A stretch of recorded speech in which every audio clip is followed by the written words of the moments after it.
দাবি করে মানুষের মন জয় করা যায় না। আল জাজিরায় সাক্ষাৎকার দিয়েছেন, একবার উনি বললেন যে দেশের প্রচলিত আইন অনুযায়ী আমরা রাষ্ট্র পরিচালনা করব যদি আমরা জিতি।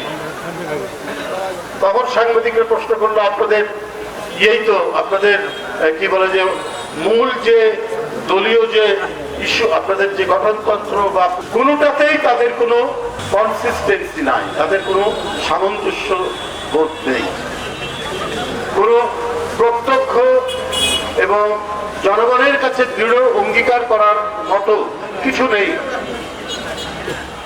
আরে ভাই, ইসলাম নিয়ে রাজনীতি করেন, ইসলামের প্রধান বিষয় কি হচ্ছে অঙ্গীকার রক্ষা করা, ওয়াদা রক্ষা করা। চলতে হয় সিরাতুল মুস্তাকিম, সরল সোজা পথে। আপনি আমির সাহেব, আপনাকে দেখছি আপনি যখন যেটা সুবিধা মনে করছেন, কোন পথ দিয়ে, কোন রাস্তা দিয়ে, কোন গলি দিয়ে ঢুকলে পরে ক্ষমতায় যাওয়া যাবে, এর জন্য আপনি দিন রাত কাজ করছেন।